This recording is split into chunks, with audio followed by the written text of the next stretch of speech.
Hey y'all, my name is Sasha DeBrule. Welcome to my office. I wrote this little zine called Dangerous Gifts, using internal family systems to channel your madness and transform your life. And I'm going to read you a little passage from it.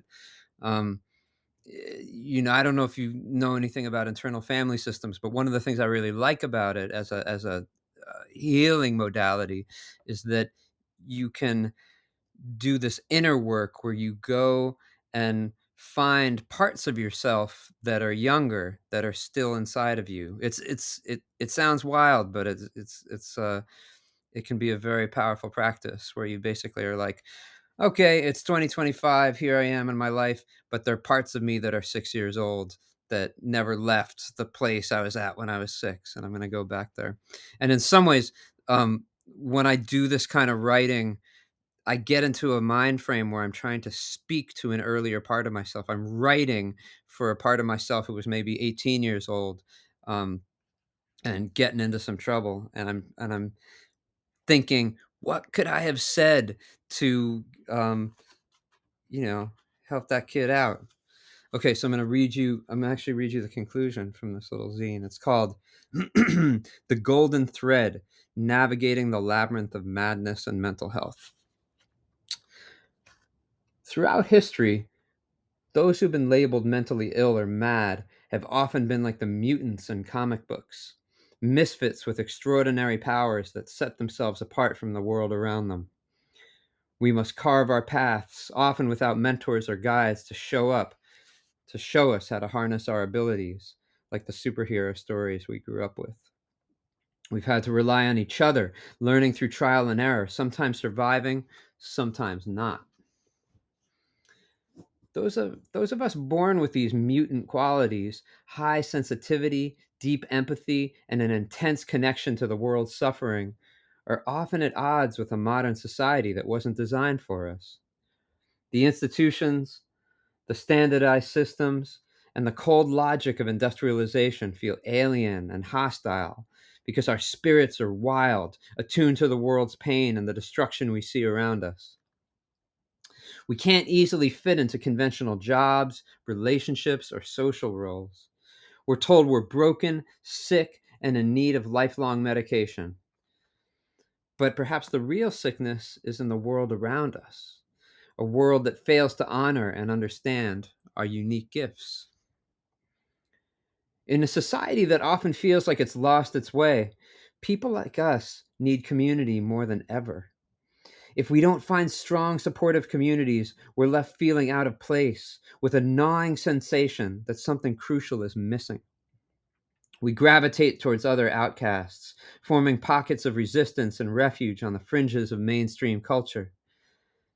Yet, even within these rebel communities, we struggle to take care of each other, to share the hidden knowledge that can make our lives easier. But this is where our dangerous gifts come into play. Over and over, I've learned that the people who can truly help me when I'm struggling with my madness are those who have walked the same path and found their way through to the other side. Being damaged and traumatized can be a powerful gift if you learn how to use it to help others come to terms with their own powers. The wisdom we gain from our suffering is the golden thread we can pass on to others, helping them navigate the labyrinth of their own minds. When I was a teenager, I was locked up in a psych ward because I didn't understand that I was different from the kids around me, that I had to take extra special care of myself to cultivate my powers and stay out of trouble. I wish someone had been there to offer guidance, someone who'd been through it before and understood what I was going through. Our culture's version of guidance is to diagnose people as mentally ill, stick them on antipsychotic meds, and lock them up in hospitals. There's so many young people being trapped in this cycle because they don't fit the narrow roles that the system lays out for them. But there's only so much time before the way our culture thinks about mental illness is dramatically discredited and gives way to something new. What will that look like? I often look to stories from indigenous cultures and I imagine a different way. In these cultures, shamans are recognized for their dangerous gifts. They're the healers, the ones who walk between worlds. They stay healthy by using their powers to heal others, passing on their knowledge and wisdom. This is why I do the work I do. It keeps me healthy. If I want to survive, I have no other choice. I must help others who've been through what I've been through. I have to weave, with words and ideas, the safety net that will catch those who fly too high, because it's the same net that will catch me when I fall. So that's the conclusion. And then there's actually another little piece that says the power of collective healing. Many people in our society hold beliefs that could be considered magical thinking, especially in religious contexts. These beliefs are socially condoned, yet when someone's experiences fall outside the accepted norms, they're quickly labeled as psychotic. It's clear that we need to develop a new relationship with the whole idea of psychosis, one that honors the experiences of those who live with it and sees it as part of a broader tapestry of human experience. We're all connected in ways that are often invisible but profoundly real. Some people end up playing the role of the quote crazy person, holding the intensity for others, embodying the pain and confusion that society refuses to address.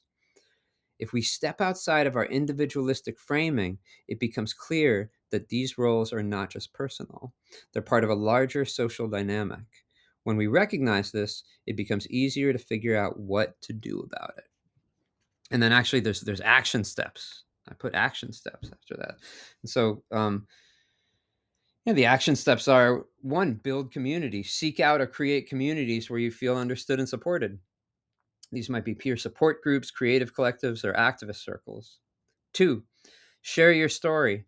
Find safe spaces to share your experience with others who've been through similar struggles.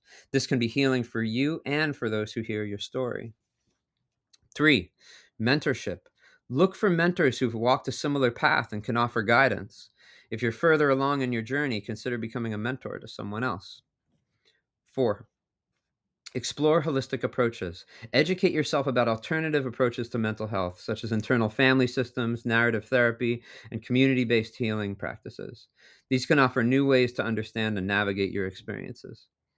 Five, advocate for change. Get involved in movements that are challenging the mainstream mental health system and advocating for more compassionate, inclusive approaches. Six, self care. Develop a self care routine that includes practices like mindfulness, journaling, and creative expression, as well as taking care of the basics like getting enough sleep, daily exercise, and eating well. These can help you stay grounded and connected to your inherent goodness. And finally, seven, educate others. Help others understand that their mental health is not just an individual issue, but a collective one. Share information, resources, and your own experiences. By taking these steps, you're not just helping yourself, you're contributing to a larger movement for change. You're helping to weave the golden thread that will guide others through the labyrinth, ensuring that no one has to navigate this journey alone.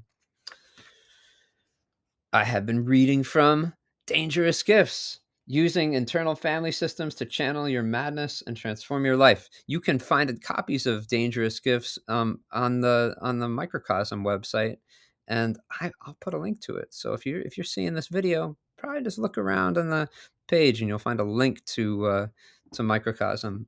And feel free to drop me a note and be in touch. I do this because I care. Okay.